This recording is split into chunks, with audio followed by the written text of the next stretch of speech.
ದೂದ್ಗಂಗಾ ನದಿಯಲ್ಲಿ ಬಟ್ಟೆ ತೊಳೆಯಲು ಹೋಗಿ 4 ನೀರು ಪಾಲಾಗಿರುವ ಘಟನೆ ಮಹಾರಾಷ್ಟ್ರದ ಕೋಲ್ಹಾಪುರ ಜಿಲ್ಲೆಯ ಕಾಗಲ ತಾಲೂಕಿನ ಬಸ್ತಾವಾಡೆ ಗ್ರಾಮದಲ್ಲಿ ನಡೆದಿದೆ. ಬೆಳಗ್ಗೆ ನದಿಯಲ್ಲಿ ಬಟ್ಟೆ ತೊಳೆಯೋದಕ್ಕೆ ಹೋಗಿದ್ದಾರೆ. ಈ ವೇಳೆ ಇಬ್ಬರು ಕಾಲು ಜಾರಿ ನದಿಯಲ್ಲಿ ಬಿದ್ದಿದ್ದಾರೆ.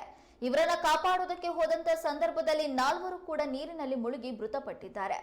ಮೃತರು ಕಾಗಲ ತಾಲೂಕಿನ ಅನ್ನೂರ ಗ್ರಾಮದ ಜಾತ್ರೆಗೆ ಬಂದಿದ್ರು ಎನ್ನಲಾಗಿದ್ದು, ಇಬ್ಬರು ಬೆಳಗಾವಿ ಜಿಲ್ಲೆಯ ಅಥಣಿ ನಿವಾಸಿಗಳಾಗಿದ್ದು, ಇಬ್ಬರು ಮಹಾರಾಷ್ಟ್ರದ ಮುರ್ಗುಡ್ ಗ್ರಾಮದವರಾಗಿದ್ದಾರೆ.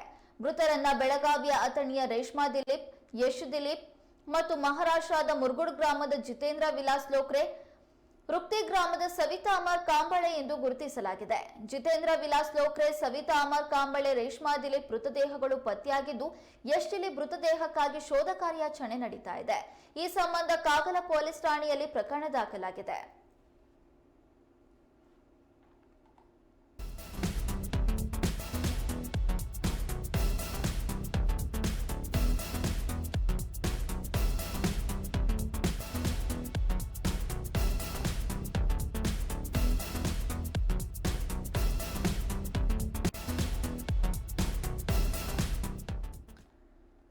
ದೂದ್ಗಂಗಾ ನದಿಯಲ್ಲಿ ಬಟ್ಟೆ ತೊಳೆಯೋದಕ್ಕೆ ಹೋಗಿ 4 ನೀರು ಪಾಲಾಗಿರುವಂತಹ ಘಟನೆ ಇದೀಗ ವರದಿಯಾಗಿದೆ.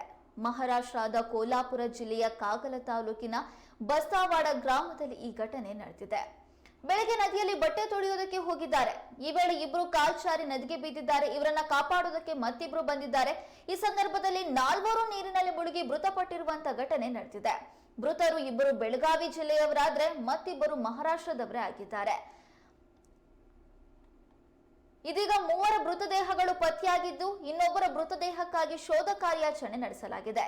ಜಿತೇಂದ್ರ ವಿಲಾಸ್ ಲೋಕ್ರೆ, ಸವಿತಾ ಅಮರ್ ಕಾಂಬಳೆ, ರೇಷ್ಮಾ ದಿಲೀಪ್ ಮೃತದೇಹಗಳು ಪತ್ತೆಯಾಗಿದ್ದು, ಯಶ್ ದಿಲೀಪ್ ಮೃತದೇಹಕ್ಕಾಗಿ ಶೋಧ ಕಾರ್ಯಾಚರಣೆ ನಡೀತಾ ಇದೆ. ಈ ಸಂಬಂಧ ಕಾಗಲ ಪೊಲೀಸ್ ಠಾಣೆಯಲ್ಲಿ ಪ್ರಕರಣ ದಾಖಲಾಗಿದೆ.